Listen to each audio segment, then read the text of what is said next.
Ada pertanyaan, kenapa sih dokter kandungan itu cowok? Saya punya banyak santri yang muhibin saya itu dokter kandungan.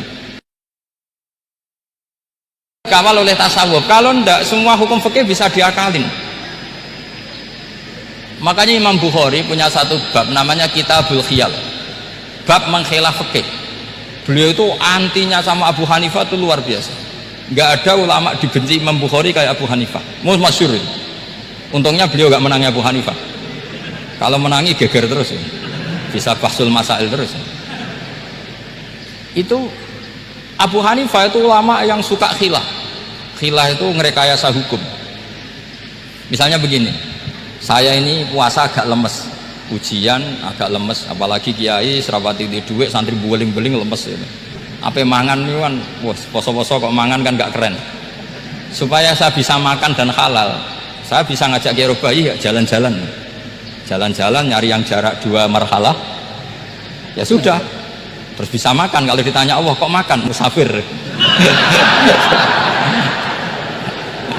Jadi bolehkah insya'us safar menciptakan pergi demi untuk supaya boleh iftar?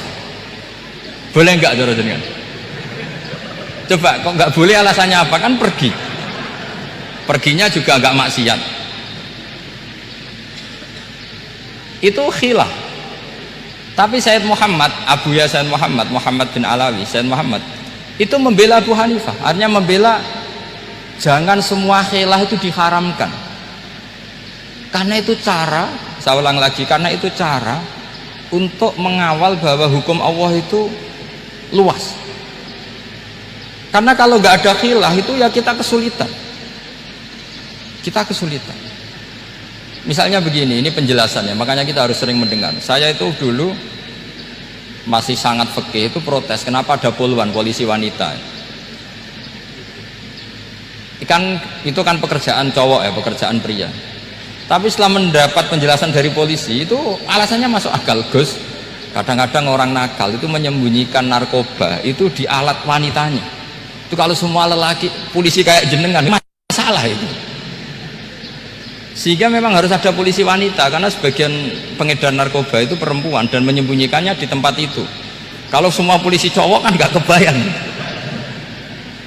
Sehingga kita akhirnya mendengar membolehkan polisi itu wanita. Ada wilayah yang harus wanita.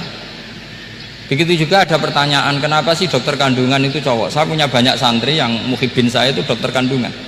Tak tanya, kamu itu kok cowok kok jadi dokter kandungan, kan pekerjaannya seperti itu. Dia jawabnya lucu, dari 10 yang tes jadi dokter kandungan itu yang cewek itu lulus 2, yang cowok lulus semua. Karena ketika cewek dites melihat ketuban pecah darah itu langsung pingsan. Sehingga yang secara psikologi dablek itu kan memang lelaki. Jadi serah wongnya sewakit santai, kadang nggak lahir-lahir dinteni nang jopo rokokane santai. Itu kalau cewek yang jadi dokter kandungan itu nunggu jam 11, jam 4 sudah pingsan. Nah ini cerita, bukan berarti saya menghalalkan, enggak. Kita harus mendengar, saya ulang lagi, kita harus apa? Dan itu setelah mendengar itu nanti jadi disiplin ilmu, yaitu namanya fikih.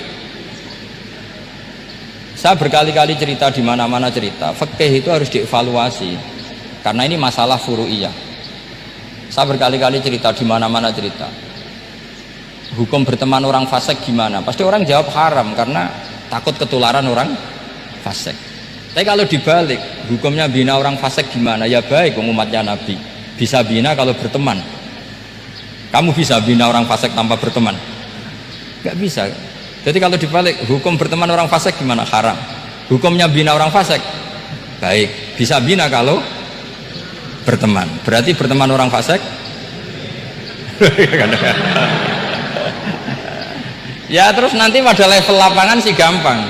Kalau yang soleh membina yang fasik dan yang fasik ketularan yang soleh, maka ternyata baik. Kalau yang soleh ketularan fasik ya berarti ternyata buruk. Tapi kan hukum masa nunggu kenyataan, kan jadi nggak hukum. Di mana-mana hukum itu kan ada asumsi, karena ini masalah ijtihad. Nah itu yang dilakukan para ulama kita. Jadi Sampean harus mengkaji fikih secara detail karena tidak hanya kita yang khilaf. Nabi-nabi juga khilaf dalam menentukan dakwah ilallah. Wali-wali kita kayak Abdul Hasan Asyadili sama Sayyid Abdul Al-Haddad itu juga khilaf. Imam Ghazali ya khilaf. Imam Suyuti itu kalau ketemu Al-Qastolani itu saling tidak nanya, saking nggak cocoknya, masyhur itu. Jadi ulama ya ora cocok. Bedanya nak saiki perkara partai gitu. Kalau orang dulu enggak, karena pakai asumsi karena memang susah. Ndak misalnya memang tak bedai, tak beri yang ndak misalnya ada orang rukuk kemudian ngentut, itu sholatnya batal apa enggak? Enggak, jawab saja. Enggak, orang sholat kemudian pas rukuk kentut atau kelihatan auratnya, sholatnya batal apa enggak? Batal. Lah itu kelirunya sampean, itu salah dosennya mesti itu.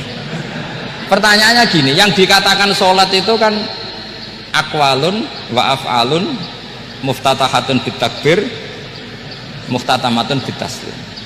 Lalu ketika sampai rukuk apa sudah namanya sholat? Jika kamu katakan batal, namanya sholat aja belum kok sudah kamu katakan batal gitu.